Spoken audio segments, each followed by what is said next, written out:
እግዚአብሔር እናመሰግናለን። ታቦር ቃለ ሕይወት ወንጌል ስርጭት ፕሮግራም ላይ እንገኛለን። እግዚአብሔር ቃል እንደሚናገረው ላልዳኑት ወንጌልን መመስከር አለብን። ኢየሱስ ክርስቶስን ያላወቁ ብዙሃን አሉ። መስማት ያለባቸው እነሱን የእግዚአብሔርን ቃል ማሰማት ስላለብን በዚህ መልኩ ታቦር ቃለ ሕይወት አላማ አንግባ ኢቫንጀሊዝሙን ወንጌል ስርጭቱን ጀምራለች። እግዚአብሔር ይረዳናል። ሁላችሁም በያላችሁበት እግዚአብሔርን ቃል ላልሰሙት እንድታሰሙ አደራ ላለሁ። አምና በነበረን ጊዜ ብዙዎቻችን እንግዲህ ልማድ ያላረግንም ከዚህ በፊት ወንጌልን የማንመሰክርም እድል ሰጥቶን ነበር።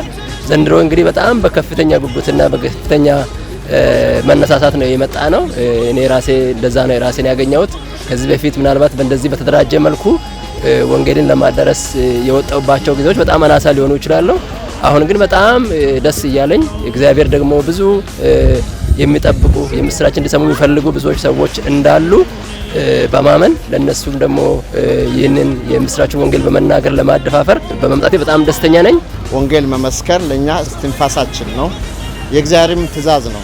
ስለዚህ እኛም ተመስክሮልን ነው የዳነውና ላልዳኑት ወንጌል የመመስከር ግዴታ ስላለብን በዚሁ መሰረት ቤተክርስቲያናችን ባዘጋጀችው ዛሬ የወንጌል ስርጭት ልናካሄድ እየወጣን ነው።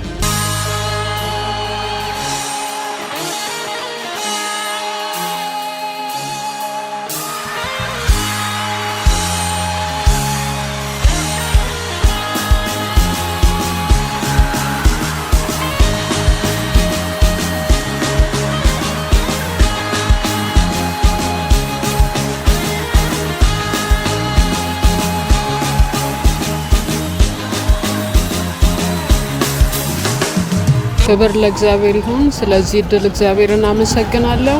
ቤተክርስቲያንም ደግሞ እንደዚህ አይነት ነገሮችን ስላዘጋጀች ቤተክርስቲያንን አገልጋዮችንም ላመሰግን ወዳለሁ። ወንጌል መስበክ የዳኑ ሰዎች ሁሉ ግዴታ ነው። ይህንን የገባንን እውነት ለኛ የተገለጠውን እውነት ለሌሎች ደግሞ እንድንመሰክር እግዚአብሔር ይህንን እድል ስለሰጠን እናመሰግናለን። ደግሞም የመከሩ ጌታ እንደሚረዳን መከሩ ወደ መጣበትም እንደሚመራ እናምናለን። ይሄ ሁለተኛ ዙር በታቦር ቃለ ሕይወት ቤተክርስቲያን የተዘጋጀ የወንጌል ስርጭት መርሃ ግብር ነው። በዚህ መርሃ ግብር በመሳተፌ በጣም ደስተኛ ነኝ። እግዚአብሔር ይሄንንም እድል ስለሰጠኝ እጅግ በጣም እያመሰገንኩት ነው። ወንጌልን ለፍጥረት ሁሉ እንድንሰብክ የተሰጠን ኃላፊነትም ግዴታም አለብንና ያንን ግዴታ ደግሞ እንድንወጣ ቤተክርስቲያን ይሄንን እድል በማመቻቸቷ በእውነት እግዚአብሔር ይባርካችሁ ልል እወዳለሁኝ። እንግዲህ ያዘዘን አምላክ ታማኝ ስለሆነ መንፈሱንም ይልክልናል። ብዙ ምርኮ እናገኛለን። በጣም ደስተኛ ነን።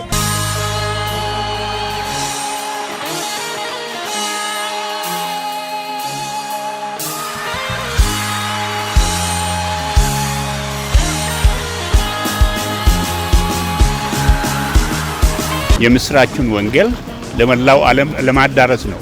ይህም ሲባል ከዓለም ዳርቻ ትሄዳላችሁ፣ ታቦር ዙሪያ ለመስከርከር ሳይሆን እስከ ዓለም ዳርቻ ነው። አባሎቻችን የዚህ ቤተክርስቲያን አባላት በደረሱበት ወንጌል ይደርሳል። አምላካችን ወንጌሉን እስከ ዓለም ዳርቻ በአጥቢያው ስም ታቦር ቃለ ሕይወት ታሪክ ስም እንደሚዳረስ እኔ ከፍተኛ የሆነ እምነት አለኝ። ይሄንን ለቀጣዩም ትውልድም እግዚአብሔር በሰጠን እድሜ እናሸጋግራለን።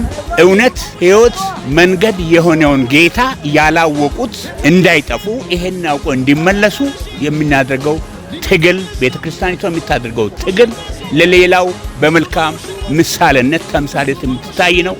ጌታ ይባርካት።